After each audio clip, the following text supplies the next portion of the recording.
Hello la petite famille, moi c'est Gaëlle, diététicienne au sein de Ma Petite Assiette. Je vous souhaite la bienvenue dans le podcast qui vous guide et vous accompagne en nutrition périnatale et pédiatrique. Passionnée, ma mission est de vous soutenir dans votre quotidien, de vous aider à appréhender le temps des repas, ainsi que de préserver la santé de toute la famille. Vous découvrirez dans ces podcasts plusieurs professionnels de santé avec lesquels on abordera de nombreuses thématiques. Je vous partage mes conseils et réponds à vos questions afin de vous aider à reprendre le plein pouvoir sur votre alimentation et faire de la place pour plus de sérénité et d'harmonie. Bienvenue à tous nos auditeurs, je suis très heureuse de vous retrouver pour aborder le thème de la constipation chez les tout-petits. On accueille aujourd'hui le docteur Claude-Louis Borionne qui vous éclairera sur les désagréments intestinaux de bébé. Bonjour docteur Louis Borionne. Bonjour Gaëlle. J'ai pu voir que vous aviez un parcours professionnel assez impressionnant avec des années d'expérience en chirurgie infantile. En plus de cela, on peut voir que vous avez toujours été très engagé dans le domaine de la protection de l'enfance. Pouvez-vous nous en dire un peu plus sur vous ? Très volontiers. D'abord, merci pour votre invitation. Je suis chirurgien pédiatre depuis plus de 30 ans et j'ai arrêté il y a environ un an mon activité chirurgicale pour me consacrer exclusivement aux troubles sphinctériens de l'enfant. J'ai exercé essentiellement à l'hôpital, en CHU, et très rapidement dans mon cursus de chirurgien, je me suis intéressée au problème des malformations colorectales. Les donc à prendre en charge non seulement côté chirurgical ces malformations, mais également tout le suivi de ces pathologies. Alors, ces pathologies, ce sont essentiellement les malformations anorectales, hautes ou basses, la maladie de Hirschsprung et tout ce qu'on appelle les dysraphismes spinaux, dont fait partie le spina bifida ou les moelles fixées par des lipomes ou les agénésies sacrées. Enfin, c'est un gros groupe, le dysraphisme spinal. Ces malformations ont une caractéristique commune, c'est qu'elles laissent malheureusement à l'enfant, si ne sont pas bien pris en charge et pas bien suivis, des séquelles relativement invalidantes avec essentiellement des problèmes de constipation et également des troubles de la continence anale, ce qui occasionne malheureusement pour ces enfants de l'incontinence anale et donc des fuites fécales. J'ai pris en charge ces enfants durant de nombreuses années. Je les ai suivis depuis tout petit pour pouvoir les amener à une vie d'adulte la plus normale possible en leur laissant le moins de séquelles possible. Avec bien sûr des chirurgiens d'adultes qui prendront le relais pour ces enfants. Tout naturellement, du fait de cette spécificité dans ma formation, a fait en sorte que progressivement, les gastropédiatres, les pédiatres, les pédopsychiatres m'ont confié des patients qui ne présentaient pas forcément de malformation, mais des patients qui présentaient des problèmes de constipation sévères, et notamment les enfants avec de l'entéroprésie. Donc, pour moi, il est devenu évident que quand j'ai découvert le nombre de patients que cela pouvait représenter, de m'intéresser de plus en plus aux problèmes de constipation des enfants de 0 à 18 ans. Parfait. Je suis ravie de vous avoir avec nous. On va donc aborder la constipation de l'enfant âgé de 0 à 3 ans, plus spécifiquement. Tout d'abord, pouvez-vous nous donner une définition de la constipation ? Alors, la définition de la constipation, selon un consensus international qui a été publié en 2016, correspond à ce qu'on appelle les critères de Rome 4. Tout ça est bien compliqué pour vos auditeurs. Ces critères comprennent le fait d'avoir moins ou l'équivalent de 2 selles par semaine, d'avoir un ou plusieurs épisodes de fuite fécale par semaine, une attitude rétentionnelle, des douleurs abdominales et la présence de fécalome à la palpation abdominale ou toucher rectal ou des exonérations de selles énormes pouvant aller jusqu'à boucher les toilettes. Il faut avoir au moins 2 de ces critères depuis plus d'1 mois pour parler de constipation. Alors, c'est plus adapté, pour être honnête, aux enfants de plus de 3 ans, je dirais. Hein, on peut pas donner, à mon sens, la même définition pour un bébé. Les bébés qui sont sous allaitement maternel, on le sait, peuvent avoir des selles rares, voire très rares. Il n'est pas rare qu'un enfant sous allaitement maternel reste un jour, une semaine, voire plus, sans exonérer de selles. Donc, chez l'enfant, le bébé, hein, on se basera plutôt sur le comportement défécatoire, hein, c'est-à-dire au moment d'aller à la selle de cet enfant. C'est un enfant souvent qui pleure beaucoup, juste avant ou au moment de la défécation, avec des poussées répétées, infructueuses. Les parents le disent bien, et le docteur, il pousse sans arrêt, il devient tout rouge. Et ça, ce sont des signes qui doivent vraiment attirer notre attention, d'autant que la selle, même si elle est rare, elle n'est pas forcément dure chez le bébé.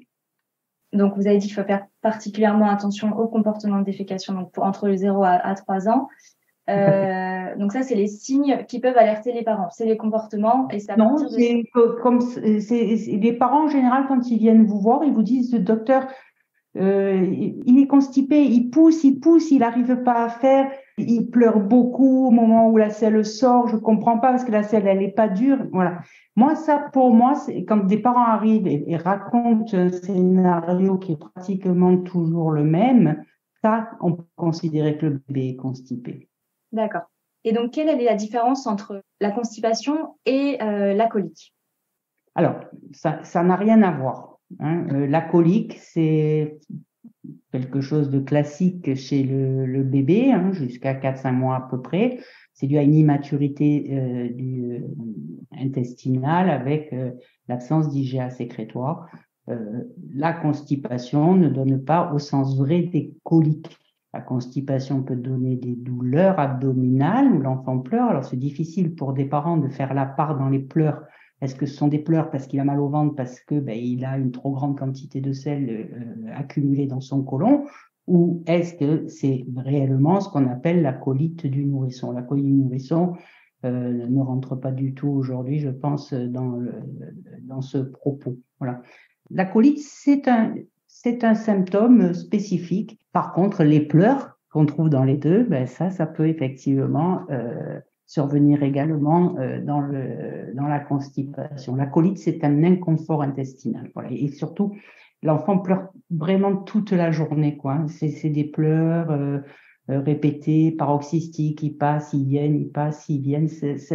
C'est pas associé au même comportement que je décrivais tout à l'heure d'un enfant qui pousse. Hein, voilà. Et donc, on disait que la colique, c'est assez fréquent. Et par rapport à la constipation, du coup, ça touche beaucoup d'enfants, ça touche... Est-ce que ça touche beaucoup d'enfants? Oui, moi je pense, oui. Dans la plupart des revues de la littérature, on parle de, en gros, 5% environ des consultations de tous les pédiatres, jusqu'à 30% dans les consultations spécialisées. Et je pense que ce chiffre est très certainement sous-estimé parce que dans le mental de beaucoup de gens, c'est normal de rester des 2-3 jours sans faire caca et que tant que l'enfant n'en manifeste pas des conséquences ou des signes inconfortables, les gens considèrent que l'enfant n'est pas constipé, donc ne consultent pas ou n'en parlent même pas à leur médecin. Voire même, beaucoup de médecins pensent également que c'est normal, alors que ça ne l'est pas. On doit faire caca tous les jours. Ouais, il y a quand même une prévention à faire par rapport à la constipation et aux signes qu'on peut percevoir chez ces enfants. Tout à fait. Donc, tout à l'heure, on a abordé les critères du ROM4 qui permet de diagnostiquer la constipation. Quels sont les facteurs qui favorisent cette constipation? Alors, les facteurs, il y en a beaucoup. Le plus important, qu'on le veuille, c'est quand même alimentaire.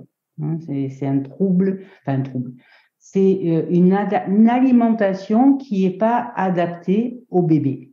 Alors chez le tout petit qui est encore qu'au biberon, ça peut être des erreurs de dilution de la poudre avec la quantité d'eau qui correspond. J'ai reçu 2 fois dans ma carrière de chirurgien des enfants en occlusion intestinale qui ont fini en réanimation et dont on a été obligé de le dériver, c'est-à-dire mettre une stomie, parce qu'il avait une impaction de sel très très dure dans tout son côlon et c'était des erreurs en fait dans la reconstitution des biberons. Bon, c'est rare, mais ça peut arriver. Donc là, c'était des grosses erreurs.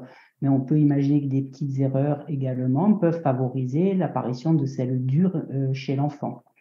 Dans les autres problèmes alimentaires, je suis toujours dans le bébé là. Je me bats contre certains petits pots ou plats de commerce. Donc les pots de commerce qui sont pas adaptés souvent à l'enfant, pas tous, hein, mais certains. Donc il faut savoir lire les étiquettes. Et ce sont notamment tous les plats préparés qui sont épaissis avec de l'amidon, de la fécule de maïs, trop de pommes de terre, etc. Donc tout ce qui est épaississant, il faut pas se faire d'illusions. Hein. Ces épaississants vont faire exactement la même chose dans le bol fécal et épaissir de façon excessive les selles. D'autant que par ailleurs, il y a quelque chose qui traîne depuis de nombreuses années un peu partout, où il est dit qu'un bébé jusqu'à l'âge de 6 mois, il ne faut pas lui donner à boire. Et c'est pour moi quelque chose de totalement aberrant. C'est vrai qu'il peut y avoir une immaturité du système rénal les premiers mois, le 2e mois à la limite, je veux bien.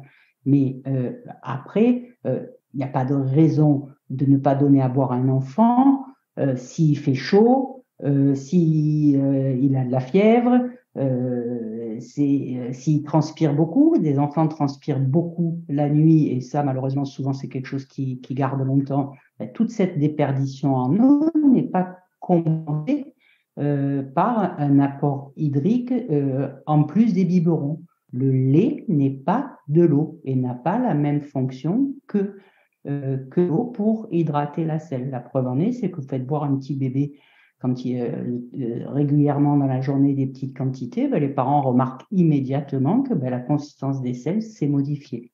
Ensuite, chez les plus grands, c'est bien la diversification. Là encore, le côté alimentaire, et souvent, les parents vous disent, docteur, je comprends pas, pourtant je lui donne que des légumes, que des légumes, que des légumes.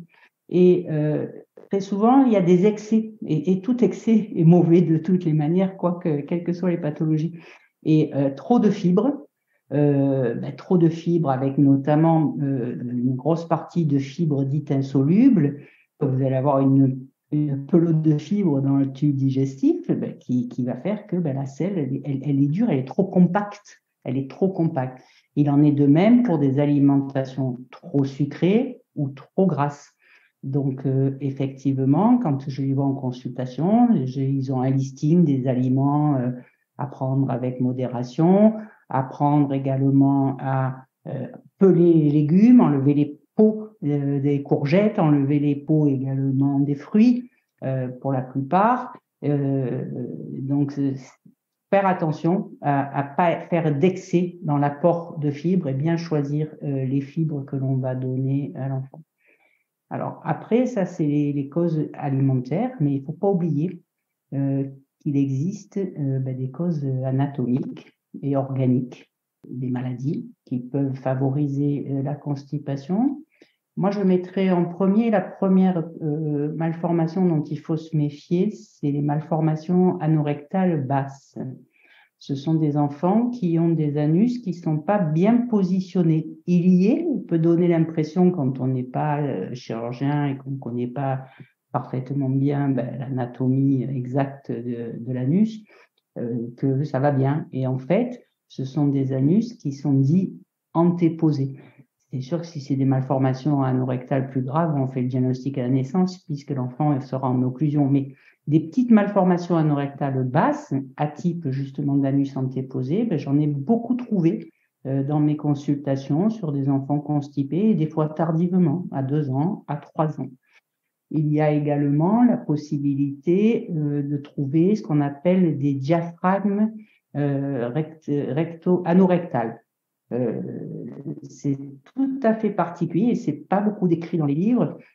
Ce sont des enfants, quand on leur fait un toucher rectal, on a l'impression de passer un hymen, comme un hymen. Et d'ailleurs, l'enfant, au moment où on passe le doigt, a mal parce qu'on effondre cet hymen. Hein. Voilà. Et une fois qu'on l'a effondré, on ne le sent plus. Alors, c'est difficile de l'apprendre à mes étudiants parce que, en général, une fois que je l'avais effondré, on ne sent plus rien. Mais c'est effectivement une cause possible et c'est pas si rare que ça. De cause organique. La maladie de Hirschsprung, la plupart du temps, tout le monde pense envoyer au chirurgien les enfants constipés en bas âge en disant mais je pense qu'il a une maladie Hirschsprung. La maladie Hirschsprung, elle a des caractéristiques spécifiques dès la naissance, le retard d'évacuation du méconium, des enfants qui sont en occlusion avec des selles qui puent, des selles liquides. Enfin, il y a des caractéristiques assez importantes qui font que cliniquement, déjà sur l'interrogatoire, en règle générale, on peut éliminer ce type de pathologie. Après, il y a tous les dysgraphismes spinaux, les petits dysgraphismes spinaux qui parlent pas beaucoup, mais il faut apprendre à savoir chercher les signes dans l'examen clinique qui vont le faire évoquer. C'est notamment une grosse fossette présacrée, pas la petite fossette qu'on voit habituellement chez beaucoup d'enfants, mais la petite fossette, un pli interfessier dévié, une asymétrie des fesses. Là, il ne faut pas hésiter à demander des explorations complémentaires comme une échographie médulaire, mais on peut la faire que jusqu'à l'âge de 4 mois. Après, elle n'est pas très valable. Après, il faudrait passer à l'IRM. Une radio du sacrum peut être très utile. Un sacrum intact, c'est rassurant. Un sacrum où il manque des pièces sacrées, obligatoirement, on va partir sur la recherche d'un dysgraphiste. Ensuite, il y a certaines maladies qui sont quand même plutôt rares, comme l'hypoglycémie, le diabète sucré du tout petit, l'hypothyroïdie, mais vous savez qu'on cherche ces maladies maintenant, enfin, notamment les problèmes de thyroïde à la naissance, sur le test de Guthrie.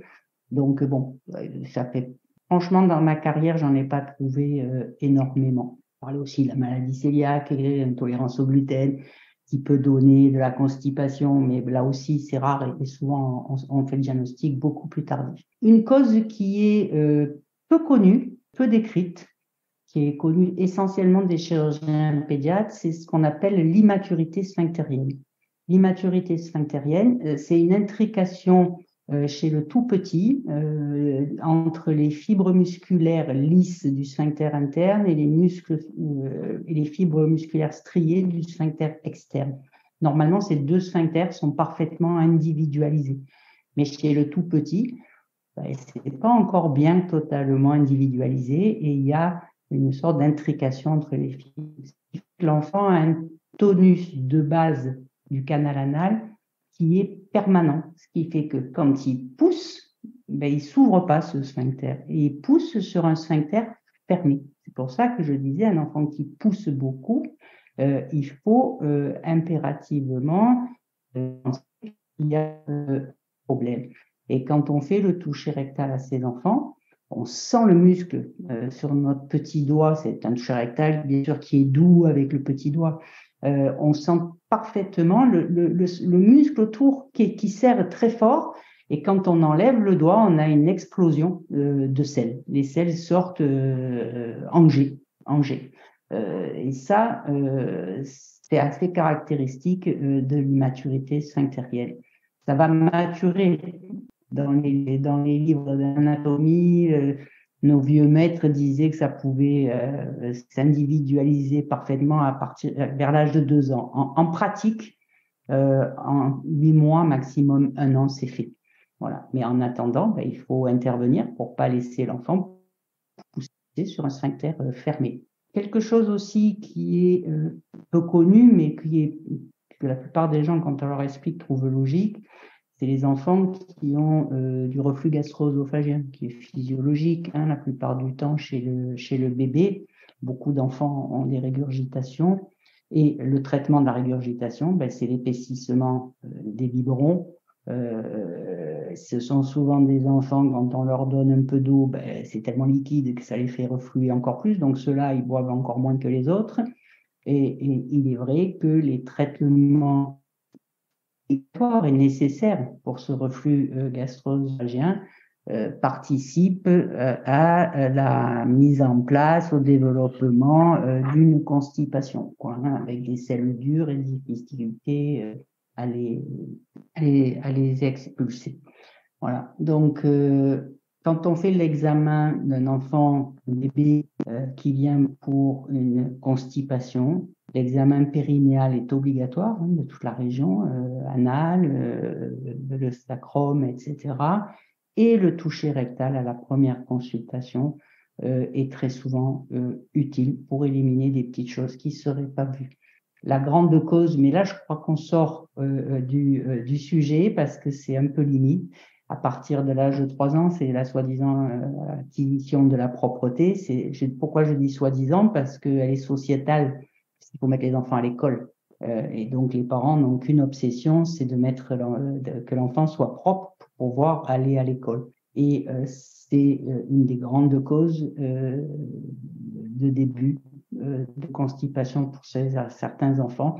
Et là, j'ai tellement de choses à dire, ça c'est un sujet qui m'intéresse tellement que je pense que ça sort un petit peu du cadre que vous m'avez fixé, c'est-à-dire chez les 0 à 3 ans. Voilà. Mais que les gens le sachent, ça c'est un gros facteur de risque. Quels sont les signes qui peuvent alerter les parents et quand consulter du coup?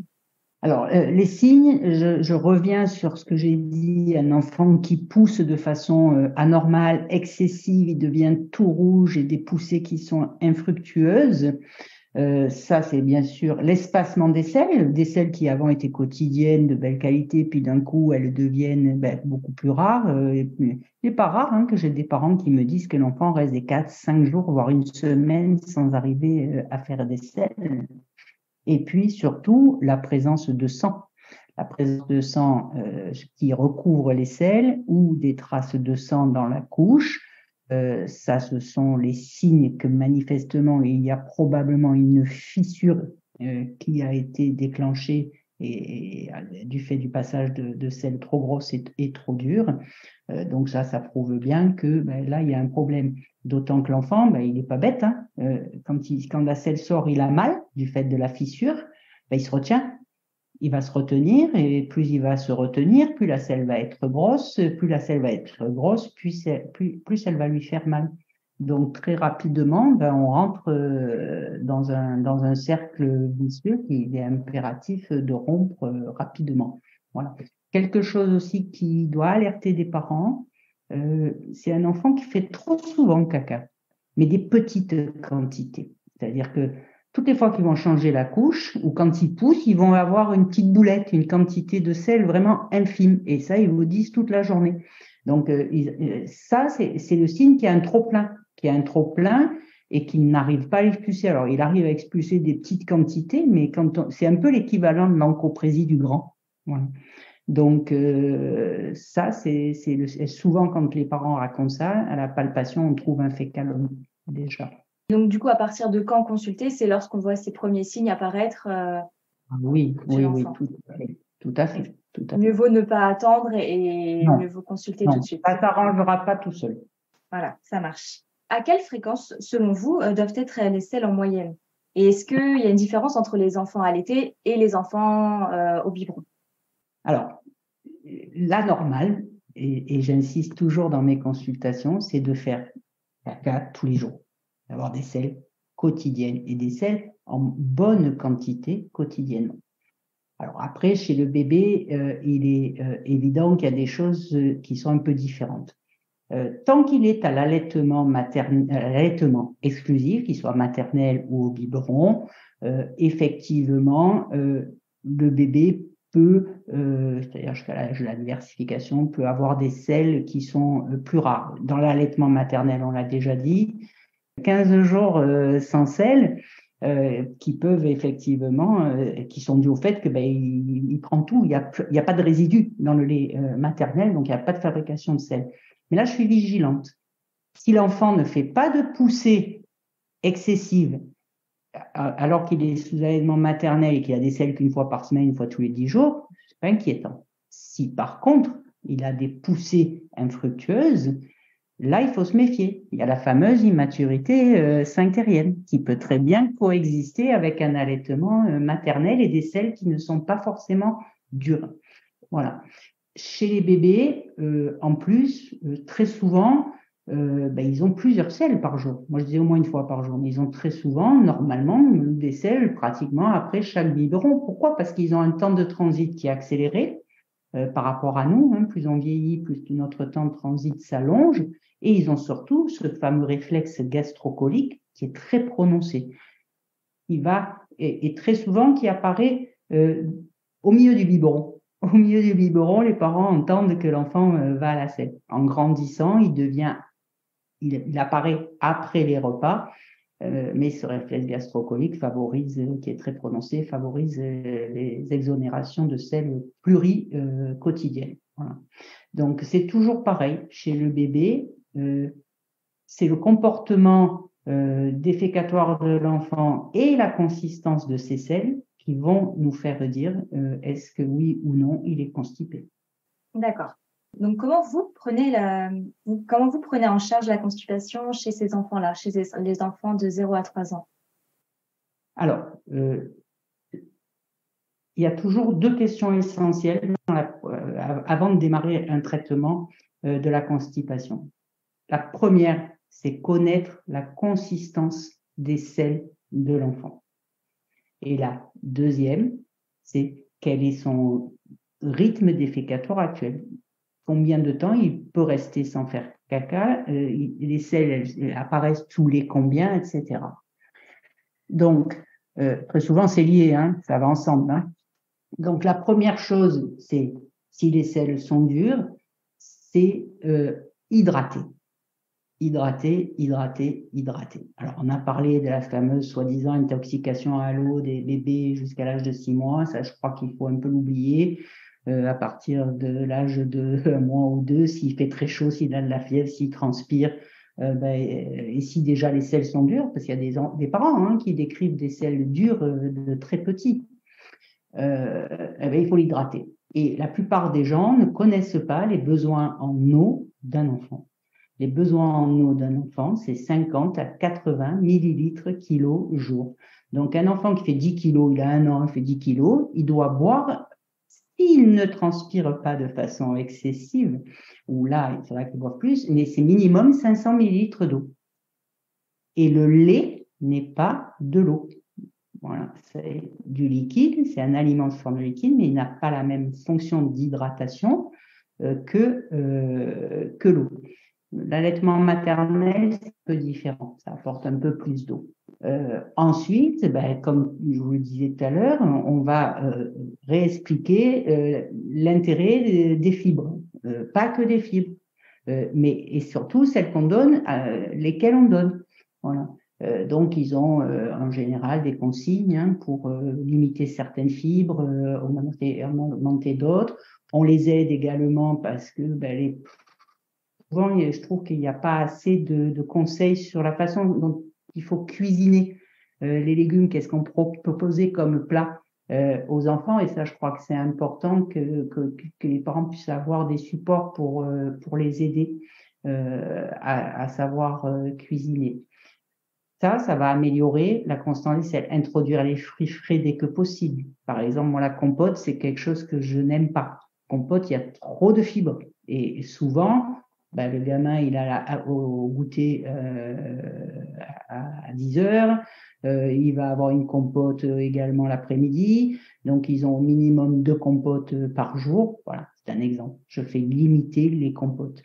Pas tous les jours et surtout pas 2 par jour. Je préfère qu'il ait un bon jus de fruits frais, tous les jus sauf le jus de pomme, plutôt que d'avoir essentiellement de la compote. La compote n'est pas un fruit frais, n'a pas la même fonction qu'un fruit frais. Voilà, c'est toutes ces petites choses que j'explique pour améliorer la consistance des selles. Ensuite, il y a favoriser le transit. Alors, Chez le tout bébé, c'est vrai que l'activité sportive n'est pas très, très importante. Dans 2-3 ans, les enfants, plutôt que de les placer devant des smartphones, il faut aller les faire marcher, courir avec eux, jouer au ballon dans le jardin, etc. Ça, c'est certain. Et la deuxième chose pour moi très importante, c'est permettre au réflexe de la défécation de se mettre en place. Et le réflexe de la défécation, il doit être quotidien. Et pour cela, il faut prescrire des petits moyens non agressifs pour le tube digestif où les parents, au jour le jour, en fonction des selles que l'enfant aura fait, décideront le soir. On lui laisse la chance toute la journée qu'il puisse évacuer tout seul. Si vraiment le soir, une bonne heure avant de se coucher, il n'a toujours pas émis de sel. Ou si dans la journée, il pousse beaucoup, il ne faut pas les laisser pousser. À ce moment-là, je prescris des petits médicaments comme le bébé gel, le Mélilax, etc. Il y a également à prendre en charge la fissure, la conséquence de la constipation, puisque je vous disais que très souvent, c'est le point de départ d'un cercle vicieux, c'est le serpent qui se mange à la queue. Donc, il est impératif de permettre à cette fissure de cicatriser. Et c'est là où, très souvent, malgré les conseils d'hydratation que je peux donner aux parents, on sait bien que c'est pas facile de faire boire un enfant qui veut pas boire, donc c'est compliqué. Il faut introduire les laxatifs dits osmotiques, c'est-à-dire qui ne font qu'apporter de l'eau à la selle de telle façon, parce que la fissure, elle ne va cicatriser que s'il n'y a plus de passage en force de sel dur dans le canal anal. Donc, il faut mettre les selles presque un peu molles. Moi, je rajoute également un peu d'huile de paraffine par la bouche. C'est la gelée de l'ensoeil, par exemple, de telle façon que la selle, quand elle passe, elle soit entourée d'un film huileux qui fasse qu'elle passe plus facilement et qu'elle limite les douleurs. C'est long à guérir une fissure. C'est plusieurs semaines. Sachant que cette gelée, par contre, de paraffine, on ne peut pas la prescrire au long cours puisqu'elle empêche l'absorption des vitamines liposolubles. Donc, on peut le prescrire un mois sans aucun problème. Mais après, il faut savoir faire des temps de pause parce que ça poserait vraiment des problèmes d'hypovitaminose. Voilà. Et ces enfants, il faut les suivre. Ils ne vont pas guérir en 15 jours. C'est pas une angine où on va dire prenez 8 jours d'antibiotiques. Non. C'est une remise en place de nouvelles habitudes alimentaires. Il faut s'adapter aux enfants, à l'emploi du temps des parents, c'est pas toujours simple. Et puis le réflexe de la défécation, il va mettre un petit peu de temps à se mettre en place. Chez des personnes plus âgées comme moi, c'est très long, voire parfois impossible. Mais chez le tout petit qui est bien fait, qui n'a pas de malformation, ça va se mettre en place. Donc je les vois tous les 2, maximum 3 mois. Tous les jours, ils me remplissent un cahier des exonérations avec combien il a fait de caca tout seul, est-ce qu'ils ont été obligés de mettre un Mélilax ou un petit bébé gel et qu'est-ce que ça a donné au jour le jour, combien ils donnent de doses de laxatifs osmotiques. Et quand je les revois, on voit ensemble ce tableau, je corrige d'éventuelles erreurs de leur part, ou je modifie ce que j'ai mis, parce que l'enfant il supporte pas ça, ou il veut pas prendre ça, on s'adapte à l'enfant. Voilà. C'est très chronophage, ça demande d'être très proche des parents et qu'ils aient pleinement confiance dans les traitements qu'on met en place. Donc il faut leur expliquer le pourquoi du comment on met en place ce traitement. Donc, ils sont pas, les médicaments que vous prescrivez ne sont pas en première intention. Généralement, c'est... Pas toujours. Alors, très souvent, quand même, l'exonération, les petits bébés gel ou les petits Mélilax qui est à base de miel, donc rien d'irritant, oui, parce que la priorité, c'est de leur permettre des évacuations quotidiennes. Après, ça dépend de la consistance des selles. Si on se sert d'échelle de Bristol pour apprécier la consistance des selles, si les selles sont dans un Bristol 3-4, qui est un peu dur pour un bébé, chez un bébé c'est plutôt entre 4 et 5. Je vais jouer sur l'alimentation, sur la boisson et souvent ça va suffire. Et en attendant, mais il faut qu'ils permettent à l'enfant d'évacuer tous les jours. Si j'ai des selles beaucoup plus dures sur un enfant un peu plus grand, et où la mère, elle vous dit, j'ai beau lui proposer à boire, il ne veut rien boire, ça sert à rien d'attendre. ça sert à rien d'attendre. Il faut les aider et mettre en place un traitement le temps qu'ils arrivent à faire comprendre à leur enfant et à faire aimer à leur enfant l'eau. C'est pas gagné, mais on finit par y arriver. Alors ça, on l'a un petit peu évoqué par rapport à la différence de prise en charge avant la diversification et après la diversification, parce qu'on parlait d'allaitement, de biberon et d'introduction des aliments. Et d'introduction de l'eau. Et d'introduction de l'eau. Est-ce que vous avez des astuces du coup à nous partager pour l'introduction de l'eau que vous conseillez à vos patients? Alors, moi, souvent, j'ai dit aux parents que si l'enfant aime pas l'eau, mais je pense que si on lui fait goûter de petit l'eau, il y a des chances qu'il aime. Maintenant, il faut pas que l'eau elle soit très chaude. Hein, il faut pas qu'en plein été, elle est traînée dehors dans la voiture et que ce soit une eau chaude. C'est pas bon. L'enfant, il boira comme nous, il ne boira pas de l'eau chaude, comme il boira peut-être pas volontiers de l'eau glacée non plus. Voilà. Après, il y a le goût. Moi je dis mettez un peu de lait, un tout petit peu de lait, comme un sirop, de telle façon que ça lui donne un peu l'impression d'avoir un bibi de lait et vous lui proposez plusieurs fois par jour et si possible un peu à distance des repas. Voilà, de telle façon qu'il ait quand même déjà un peu envie de tétouner et que peut-être l'eau il la boira avec plaisir. Après, quand ils sont plus grands, et qu'ils ont passé la période des biberons, il faut essayer les verres avec le petit bec verseur, la bouteille, à la bouteille, il y en a qui aiment boire la bouteille, la paille, tout. Il faut tout essayer, où il y a un peu une participation de jeu pour faire aimer l'eau aux enfants, quoi. Il y a une histoire de goût et je crois aussi une histoire de sensation de soif qui fait que les enfants n'ont pas la sensation de soif très régulière. Et donc comme les personnes âgées, c'est le même problème. En fait, cette sensation de soif, il faut la développer. Et on va la développer en leur proposant vraiment toute la journée. Tout à fait. C'est aux parents de proposer régulièrement à l'enfant de boire pour que l'enfant pense à boire et se dise « Ah oui ». Mais si vous saviez le nombre d'enfants quand ils sont un peu plus grands et qu'ils arrivent à parler et qu'ils vous disent mais toi aussi tu bois pas maman et la mère effectivement vous dit c'est vrai je bois pas assez donc les parents ne buvant pas eux-mêmes souvent assez bon malheureusement c'est vrai que c'est souvent les femmes elle a pas l'idée elle aussi de donner de proposer à boire à son enfant et il y en a beaucoup aussi qui vous disent vous savez, le docteur, il réclame la nuit un biberon. Et souvent, l'enfant, c'est pas un biberon de lait dont il réclamerait. Ça serait plutôt un biberon d'eau parce qu'il n'a pas bu assez dans la journée. C'est pas normal de se réveiller. Bon, je parle pas du tout petit, jusqu'à 6 mois, mais au-delà, un enfant de 18 mois, il n'a pas de raison de se réveiller au milieu de la nuit pour réclamer à manger. Donc, souvent, c'est parce qu'en fait, il a soif. Et c'est pas normal d'avoir soif la nuit. C'est qu'il n'a pas assez bu dans la journée. Et est-ce que vous travaillez avec d'autres professionnels de santé pour traiter la constipation? Alors, dans la tranche d'âge que vous m'avez donnée, entre 0 et 3 ans, je travaille avec, comme je vous l'ai dit, avec les pédiatres, les gastropédiatres, parce que c'est eux qui m'adressent généralement en seconde intention les enfants. Il peut m'arriver de renvoyer un gastropédiatre un enfant parce que je suis inquiète, j'ai une fissure, je vois pas jusqu'où elle va, je voudrais qu'il me fasse une rectoscopie ou dans mon examen, j'ai des signes qui me font dire que peut-être il y a une autre pathologie. Mais non, en règle générale, je ne fais pas, moi, appel à d'autres spécialistes entre 0 et 3 ans. Étant moi-même chirurgien, si j'ai la suspicion d'une malformation, pendant longtemps, c'est moi qui l'ai corrigé. C'était une suspicion de maladie d'Hirschsprung, je faisais les biopsies. Donc, je pouvais prendre l'enfant à charge du début jusqu'à la fin. C'est l'avantage d'être chirurgien. C'est vrai.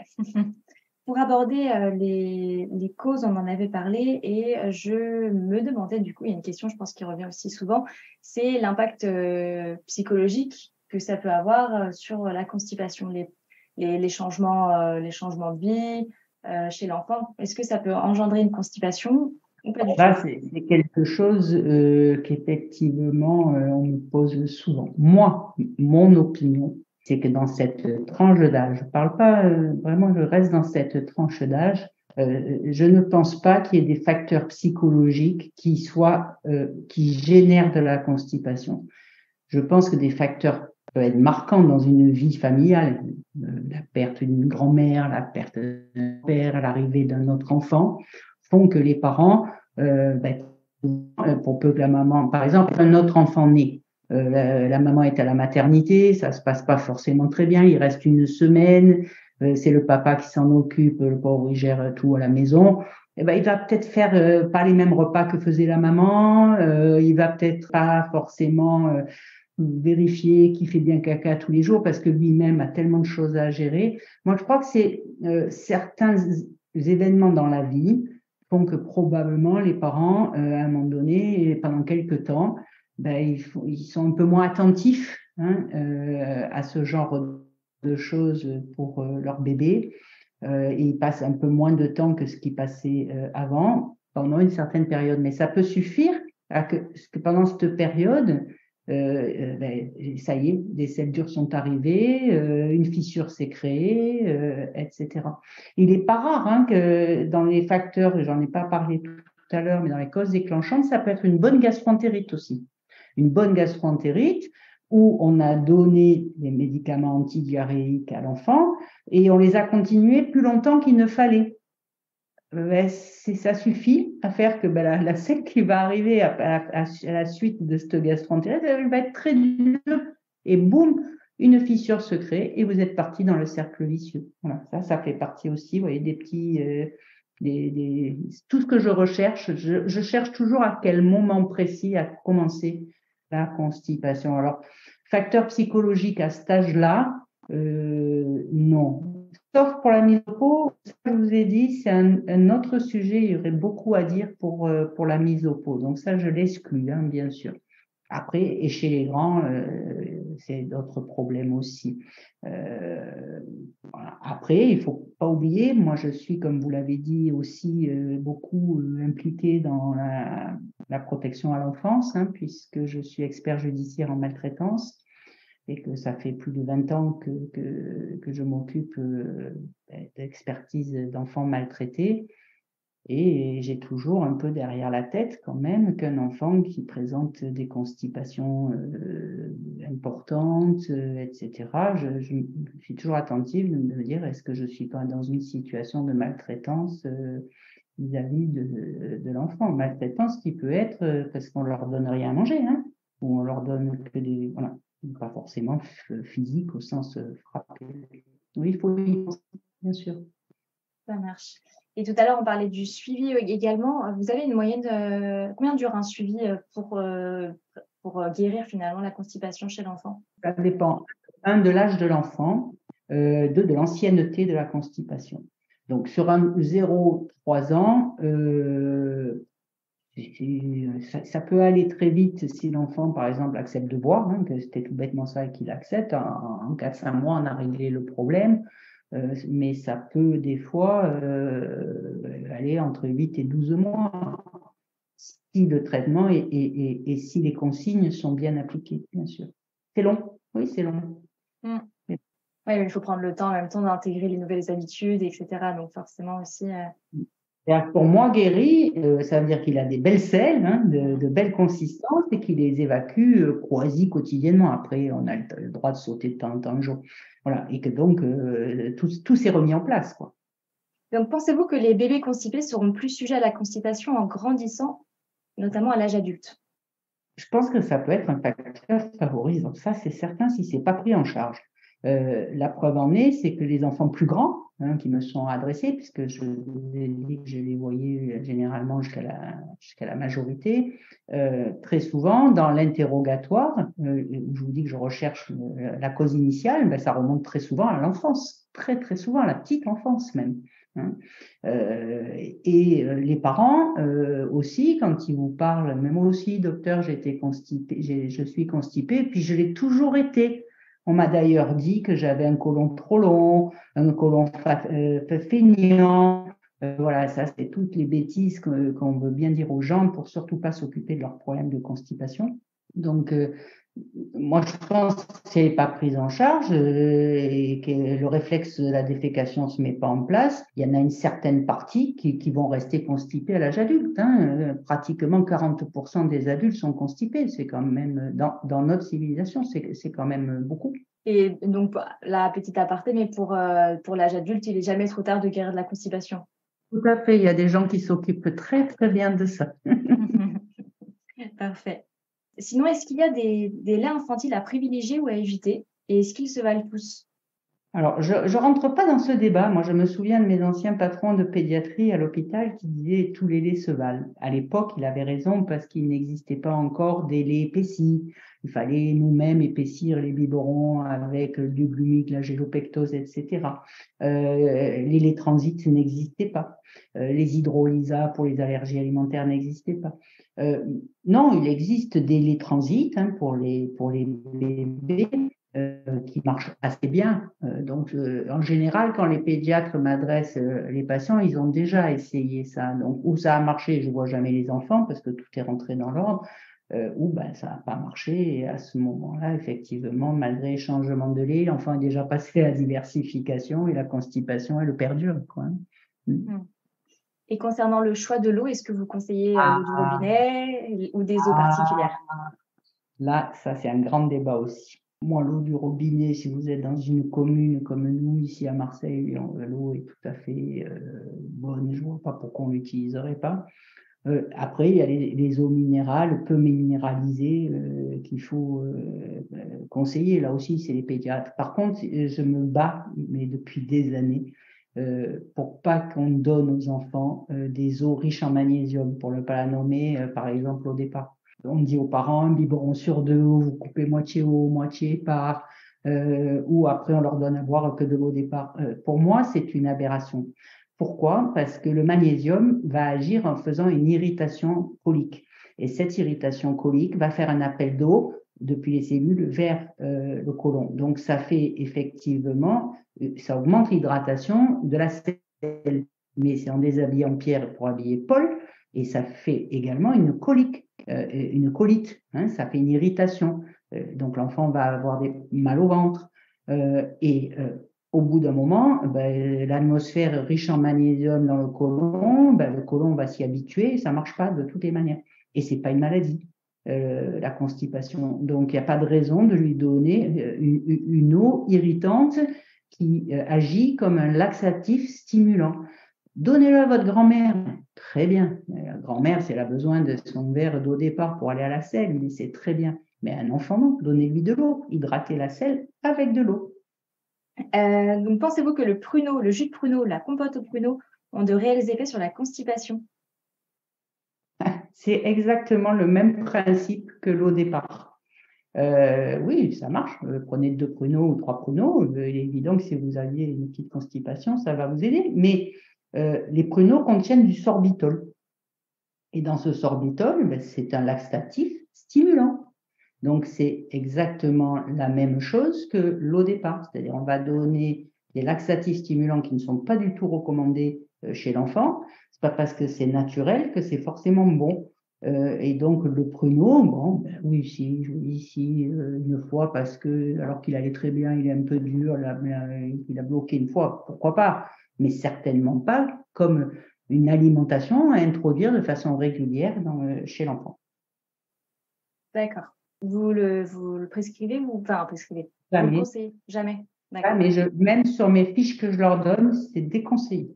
D'accord. Conseillez-vous les probiotiques ou prébiotiques ou pas du tout? Alors, moi, j'en prescris beaucoup, mais chez les enfants plus grands pour d'autres pathologies. Chez le bébé, sur la colite, par exemple, qui ne fait pas partie du thème d'aujourd'hui, la colite du nourrisson, des probiotiques marchent vraiment très bien. Mais dans une constipation classique de l'enfant, s'il n'y a pas de sel malodorant, de sel gluant, de modification de l'aspect des selles, il n'y a pas de raison de leur prescrire des prébiotiques ou des probiotiques. D'accord. Et souhaiteriez-vous ajouter quelque chose que nous n'aurions pas abordé? On pourrait parler des patients qui vont voir les ostéopathes, qui vont voir certains certains kinésithérapeutes, etc. Moi, je prescris assez souvent de la kiné, de la rééducation périnatale, mais chez l'enfant plus grand, pas jamais avant l'âge de 5-6 ans. Ça marche, hein, des manipulations abdominales pour améliorer le péristaltisme intestinal, ça marche, mais ça va marcher quoi? Un mois, peut-être, même pas, des fois moins.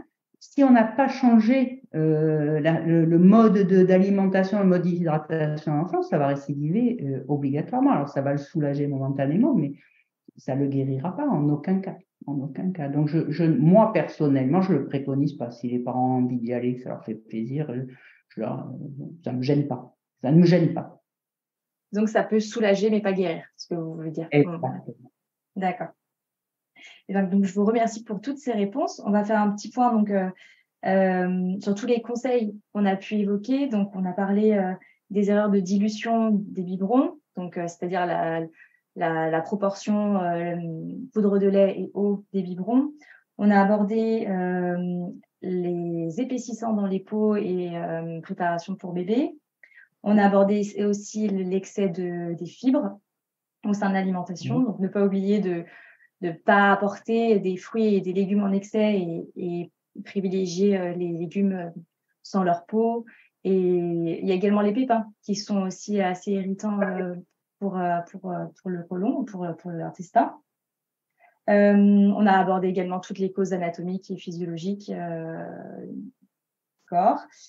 Et donc, les conseils principaux, c'est en effet l'hydratation. Comme on l'a dit, on a pas mal insisté dessus. L'hydratation avec l'eau du robinet ou tout autre eau, mais qui n'est pas enrichie en magnésium. C'est ça. On va privilégier les fruits frais par rapport aux compotes ou par rapport à tout ce qui est pruneaux en tout genre.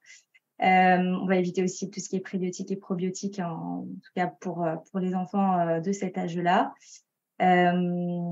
L'activité physique, forcément, dès qu'il sait marcher, n'hésitez pas à jouer avec votre enfant dehors au ballon et de le faire bouger pour que ça puisse stimuler aussi ses muscles et les muscles du coup intestinaux. Et donc, et si besoin, en effet, il y aura des prescriptions médicales. Alors là, c'est une question personnelle. Tout ce qui est, ce que vous avez évoqué tout à l'heure, le bébé gel, c'est des médicaments, c'est 10 médicaments. Ah oui, mais c'est primordial. C'est-à-dire, là, tout ce que vous avez évoqué, ça permet d'améliorer la consistance des selles en améliorant également le temps de transit de l'enfant. Et l'exonération, le réflexe de la défécation. Je vois trop souvent des patients qui me sont adressés, ça fait des mois, voire des années, sous laxatif osmotique, c'est-à-dire une hydratation rajoutée. Donc, les selles sont pas dures, mais ils vont pas à la selle tous les jours. Ils vont pas à la selle tous les jours. Et donc, ils ont des fuites fécales quand ils deviennent plus grands parce qu'ils fabriquent des mégarectomes et ça. Enfin, ça, c'est un autre débat. Mais de tout petit, il faut mettre ce réflexe en place. Il faut impérativement que l'enfant puisse intégrer ce que c'est que l'envie de déféquer, de pouvoir pousser correctement, en faisant marcher ses sphincters comme il faut. Donc, on ne soigne pas une constipation en faisant que l'un ou que l'autre. Il faut travailler sur les deux choses en même temps. Alors, des fois, c'est un peu des médicaments pour l'un, un peu pour l'autre, mais très rapidement, ils n'ont plus besoin de rien, je vous assure. Au début, les parents ils vous disent « Oh là, mais docteur, j'étais obligé de mettre un Medilax tous les jours. » Et oui, mais vous allez voir, dans pas longtemps, ça va débloquer. Et hop, d'un coup, ça débloque. Parce que ça se met en place. C'est ça. Et donc, n'oubliez pas de consulter justement avec tous les signes qu'on a pu évoquer aussi en début de podcast. Si vous voyez que les signes, que votre enfant présente des signes que nous avons évoqués, n'hésitez pas à consulter votre pédiatre dès que vous avez des signes qui apparaissent, qui peuvent vous sembler. Ne laissez pas un enfant souffrir, ne laissez pas une situation se dégrader. Je vous remercie pour toutes ces questions apportées. Et c'est parti pour cette dernière partie. Donc, nous allons finir ce podcast avec les questions des parents. Que pensez-vous, alors vous nous en avez un petit peu parlé tout à l'heure, que pensez-vous de l'utilisation de l'huile de paraffine et du Forlax? Et dans quelles situations on les utilise? Le Forlax, c'est laxatif osmotique, donc on en a parlé, c'est ce qu'on appelle le macrogol. C'est quand les selles sont dures et que vous avez un enfant qui ne veut pas boire plus qu'il ne boit actuellement, on introduit le Forlax, le macrogol, le laxatif osmotique. J'ai juste une chose à rajouter, à compléter, c'est que beaucoup de parents l'utilisent mal. Ils mettent le Forlax dans le biberon de lait, ou ils le mettent dans très peu d'eau pour être sûr que l'enfant le boive bien, et moyennant quoi, très souvent, c'est pas bien efficace. Parce que j'ai même des parents encore cette semaine qui m'ont dit qu'ils mettaient 4 sachets pour leur bébé de Forlax dans un peu d'eau et que ça marchait pas. Chaque sachet de Forlax, c'est une poudre qui va capter de l'eau H2O et pas du lait. Donc, chaque sachet doit avoir entre 50 et 70 millilitres d'eau. Voilà. Et en gros, ce que j'explique à mes parents, c'est que si sous Forlax bien donné, la selle est de belle consistance, c'est la preuve par A plus B qu'il manque d'eau pour pouvoir arrêter un jour ce Forlax. Il faut augmenter sa quantité d'eau. En gros, un sachet de Forlax, c'est l'équivalent de 400 ml d'eau. D'accord. Vous donnez toujours l'huile de paraffine plus le Forlax ou pas toujours? Ah non, l'huile de paraffine, je la donne quand il y a de la douleur, donc pratiquement systématiquement quand il y a une fissure, et secondairement quand les enfants ont encore de l'appréhension pour sortir eux-mêmes leurs selles, c'est-à-dire les selles sont de belle consistance, mais presque c'est lui qui demande aux parents le bébé gel ou le Mélilax, vous voyez, parce que il sent qu'il est confortable avec ça, parce qu'il a de l'appréhension. Et là, je triche. Pendant quelques temps, je mets une petite cure de gelée pour que le peu qui pousse, il se rende compte qu'il y arrive. Et très souvent, ça débloque. D'accord. Et la gelée, vous parlez de la gelée... La gelée Lansoy, c'est de l'huile de paraffine compacte. Et si l'enfant ne le prend pas, on peut avoir de l'huile paraffine liquide aussi. Ça existe. D'accord, ça marche. Eh bien, écoutez, merci beaucoup pour tout ce que vous nous avez transmis aujourd'hui lors de cet échange, Dr Louis Borion. C'était très riche et très intéressant. Merci à vous. Est-ce que vous souhaitez ajouter un mot à nos auditeurs avant de clôturer ce podcast? La seule chose, je vais leur dire, croyez en la souffrance de vos enfants. Et si vraiment vous avez un enfant qui souffre de constipation, consultez, demandez à voir, demandez à ce qu'il soit pris en charge. La constipation n'est pas une maladie, c'est un symptôme d'habitude alimentaire, de pas adapté. Il ne faut pas en faire une fatalité, ça se guérit si on éduque les parents, qu'on leur apprend, puis également à l'enfant quand il est en âge de comprendre. Et très souvent, il ne sera plus jamais constipé de sa vie si tout ça est mis en place très tôt. Donc, c'était le docteur Louis Borion, Hegel, sur le thème de la constipation chez les tout-petits. Prenez soin de vous. Ce sera tout pour cet épisode qui laissera sûrement une porte grande ouverte à d'autres sujets tous plus intéressants les uns que les autres. Si vous avez des interrogations à propos de ce podcast, contactez-nous directement sur notre compte Instagram, Ma Petite Assiette. Sachez que sur nos réseaux, nous lisons tous vos messages et commentaires. On répondra à vos questions autant que possible. Précisons que ce podcast ne remplace en aucun cas une consultation auprès d'un professionnel de santé. En cas de doute, pensez à consulter. J'espère que ce contenu vous plaira et pour que nous puissions toujours nous améliorer, partagez-nous vos ressentis sur nos réseaux sociaux. Je vous dis à très bientôt.